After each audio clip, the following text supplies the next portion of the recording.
Hi, I'm Rosen. I am 21 years old. I went out with a man who turned out to be a consumer of human flesh. But before I continue my story, I invite you to subscribe and activate the notification bell so as not to miss the next stories. I am a young law student. I obtained my bachelor's degree at the age of 18, and I decided to study law because my dream has always been to be a lawyer. I grew up in an average family. My parents were small traders. They had a shop at the city center. Despite the difficult course of life, they still managed to pay for our studies. That's how my 4 sisters and I were able to go to school. When I was in high school, I was obsessed about those who had a lot of money. In short, I loved the luxury life, beautiful villas, beautiful cars, chic and branded clothes, and everything that goes with it. I wanted it so badly that I cursed my parents for not being able to offer that to me. I hated my family because we were poor. I was even ashamed of it. Meanwhile, I made everyone who did not know me believe that I came from a rich family, especially since I was very beautiful. Yes, I was a very pretty girl. I was even crowned the beauty pageant several times back in high school. My beauty attracted everyone, and through it, I could easily sneak into the big leagues. But I always had to lie about my origins. Once at university, I was coveted by rich men who had everything I always dreamed of. They had a lot of money and big cars. Among all those, I decided to go out with the wealthiest. I admit that he was a married man, and in addition, he could be my father's age. But it was completely fine by me. He held a very influential position in the government and was part of the small circle of those who had money and power. I liked this relationship. I had everything I wanted. A few months after we met, he offered me a luxury car and a very expensive apartment. I very often took money from him to give to my family members. Yes, my whole family knew him. But my poor mother never agreed with this relationship. I remember that she always told me, "I don't like the man you're dating at all. He could be your father. Plus, I feel something strange about him." And I answered him, "Mom, he has a lot of money, and that's what interests me. The rest doesn't matter to me." Rosen, you have to be very careful. Your love of money will lead to your loss. My sisters, on the other hand, were delighted. Maturin gave them gifts all the time. He even offered them pocket money. In short, they had their share to gain in the relationship. They also called him the best. My older sister Katie often confessed to me that she envied me. She would also have liked to have a man as rich as mine. She was dating Guy. He was an engineer, but until now, he still hadn't found a job. Guy was the love of her life. We all grew up in the same neighborhood. He was a young man who had many values. They both had a little boy. Jason, he was 5 years old today. Despite his situation, Guy did everything to support my sister and nephew, even if it was not enough. I very often took my nephew out and gave him gifts. Sometimes we were even accompanied by Maturin. He always looked at him in a strange way. Several months passed by, but I realized that I had never seen Maturin eat before. Every time we went to restaurants, I always placed my order. On the other hand, he never ate. He watched me eat and just had a drink instead. At first, I found it strange, but with time I got used to it. Then one day, while we were eating in a classic restaurant in town, I asked him the famous question, "Maturin, why do you never eat when we are together?"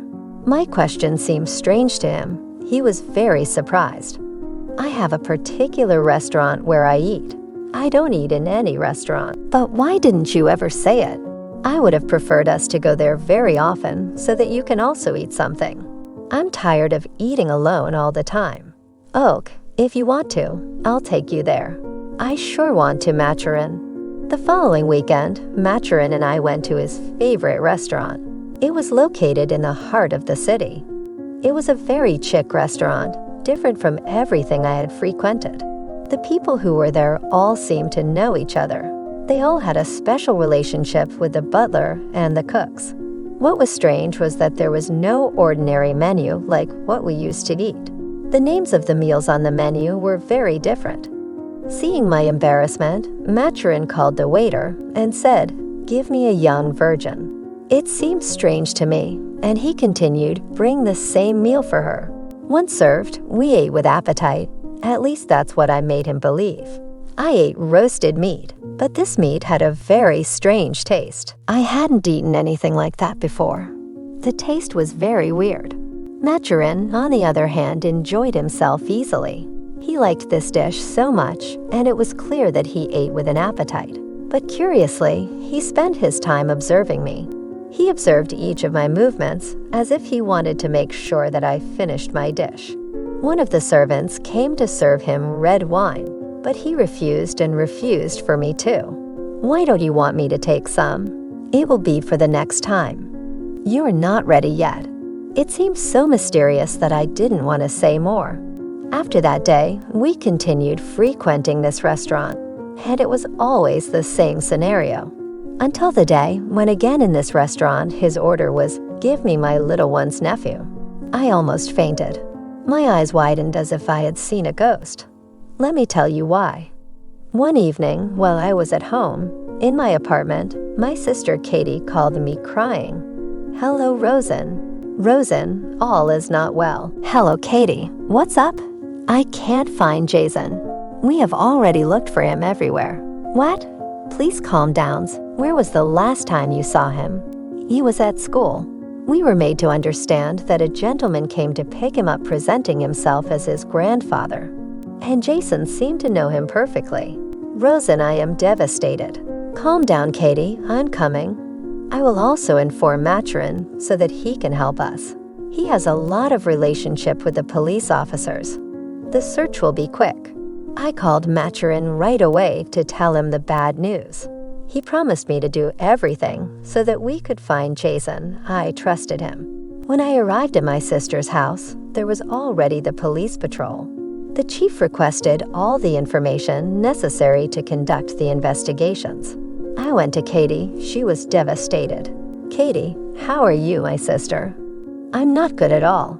I'm devastated. I can't believe it. Lord, help me," she said, crying.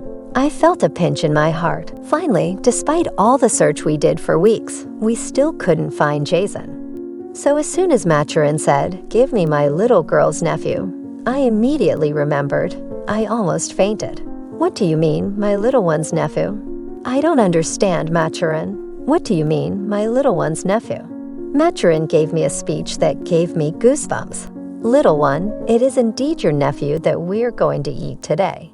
Know that every time we eat in this restaurant, we eat human flesh. And today is your day to sacrifice someone, and you must know that from now on it will be your mission." Before he finished talking, I had a strong desire to vomit, so I went to the toilet. I stayed there vomiting for some minutes. Dazed by what he had just told me, I began to cry. Who was this man? Did he belong to a sect, as I often heard? What was I going to do now? My life is fucked up. I went back to the table, determined to tell him that I would not accept this kind of life. He answered me, "It's too late. You can't stop.